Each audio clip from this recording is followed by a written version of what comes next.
O Bitcoin está a níveis extremos de medo e incerteza ultimamente, apesar da queda recente não ser algo fora do comum. Uma queda de 35% no preço do Bitcoin aconteceu inúmeras vezes na sua história. Mas será que todo esse medo e incerteza é justificável? Será que o Bitcoin atingiu o topo ou ainda há mais espaço para futuras novas altas históricas? É isso que eu vou abordar nesse vídeo, analisando 5 indicadores de liquidez que podem mostrar o preço futuro do Bitcoin.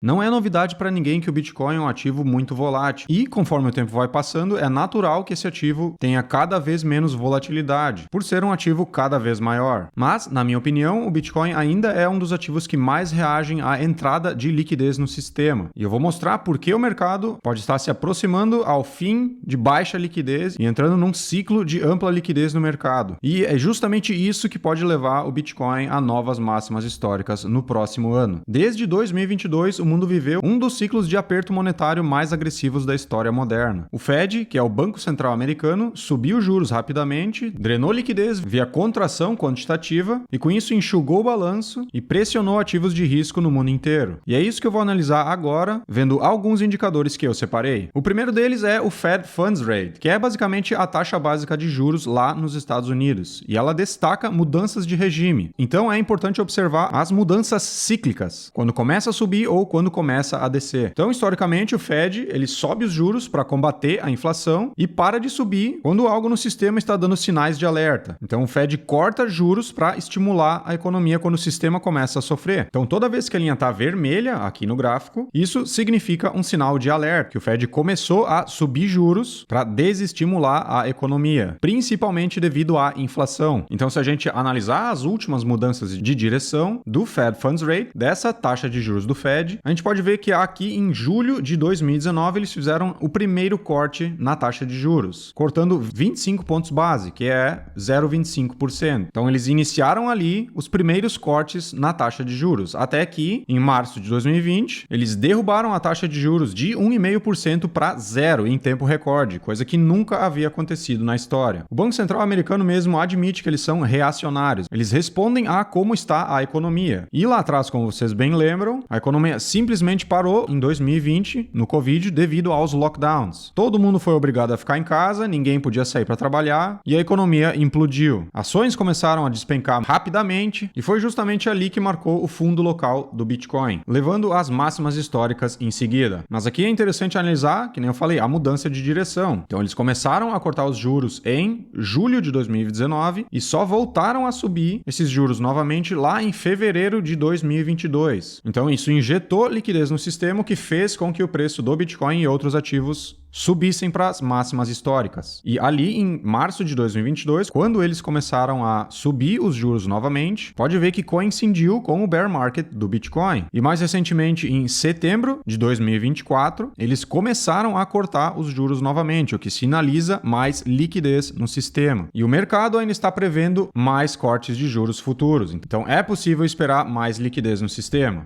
Outro indicador interessante é o balanço do Fed, a quantidade total de ativos que eles têm no balanço, principalmente os treasuries, que são os títulos públicos do Tesouro Americano. Então, toda vez que o balanço começa a subir, significa que eles estão comprando ativos e colocando no balanço. Ou seja, inserindo liquidez no sistema. E aqui é possível ver claramente os períodos de afrouxamento quantitativo, que é mais liquidez no sistema, e contração quantitativa, que é menos liquidez no sistema. Então, uma explicação bem simples de entender é quando está vermelho é menos liquidez, quando está verde é mais liquidez. Agora deu para entender, né? E tu pode ver que esses períodos de liquidez teve muita correlação com o preço do Bitcoin também. Quando houve menos liquidez no sistema, coincidiu com as quedas do Bitcoin. E quando houve mais liquidez no sistema, ou seja, esse período em verde aqui no meio, coincidiu com o último bull market do Bitcoin. E agora, recentemente, apesar dessa subida do Bitcoin, a gente esteve em um período de contração quantitativa, ou seja, um período com baixa liquidez no mercado. E mesmo assim, o Bitcoin teve esse rally de $16 mil até os $126 mil.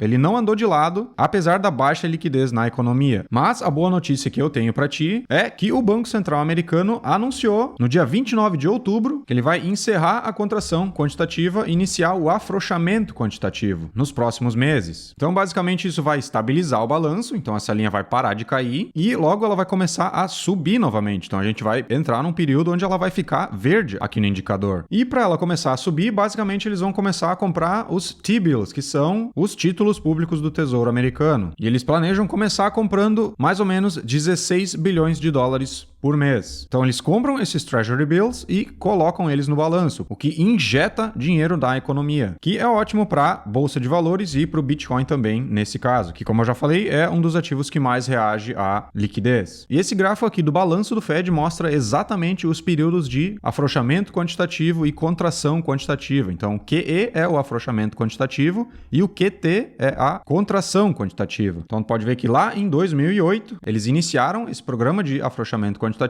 por 3 vezes seguidas. Depois houve um período que eles deixaram o balanço no mesmo tamanho e depois eles iniciaram o primeiro QT, baixando o balanço, vendendo novamente esses títulos do Tesouro americano, ou seja, sugando a liquidez de volta para o balanço. Então lembra, quando o balanço deles baixa, significa que eles estão vendendo o que está no balanço deles, o que tira dinheiro da economia. Depois teve aqui o QE do Covid e por último teve o QT2, que foi a última contração quantitativa. E eles mesmo falaram que isso acabou. Vai entrar agora um novo período de QE. Então eles vão aumentar o balanço novamente. Outro indicador interessante de se analisar é o Reverse Repos do Fed, que nada mais é a liquidez parada dentro do Banco Central. Em outras palavras, fora do mercado. Então, quanto mais alto essa linha, significa mais dinheiro estacionado e não em circulação. Então, quando a linha sobe, significa menos liquidez. E quando ela desce ou quando ela está a zero, significa mais liquidez. Que não há dinheiro estacionado no Banco Central americano. Então, quando ela sobe, não é um bom sinal. Inclusive, aqui em abril de 2021, quando ela começou a subir, coincidiu com o último pico do Bitcoin. E agora ela está novamente em zero, coisa que não aconteceu nos últimos 4 anos. Outro indicador simples e importante de analisar é as reservas bancárias de bancos comerciais estacionadas no Fed. E nesse caso aqui, quanto maior, melhor, porque agora a gente está falando de bancos comerciais. E quanto mais reservas eles têm, mais empréstimos eles conseguem emitir. E sem reservas suficientes, o sistema quebra. E por isso o Fed sempre volta a injetar liquidez quando chega nesse ponto. Então, injetando liquidez no sistema, via Banco Central, essa linha aqui também vai começar a subir, o que também é um estimulante na economia.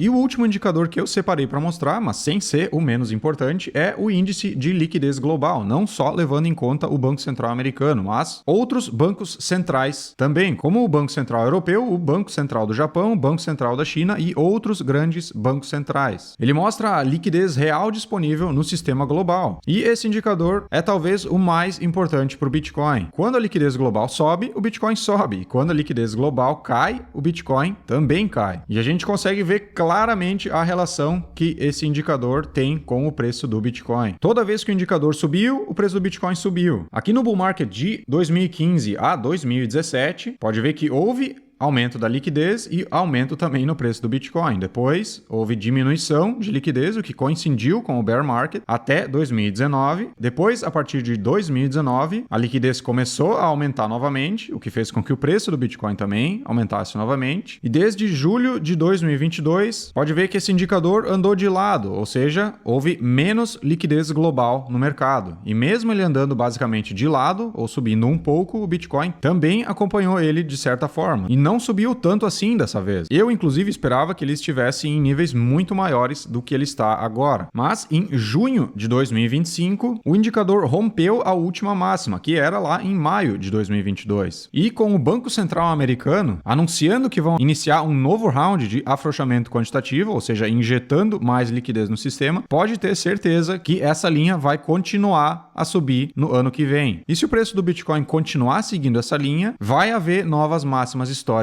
que é justamente o que eu tô esperando. E se tu gostou dessa análise, não se esquece de deixar o like no vídeo e se inscrever no canal, para não perder os próximos vídeos de análise técnica e fundamental do mercado. Por hoje era isso, eu te espero no próximo vídeo.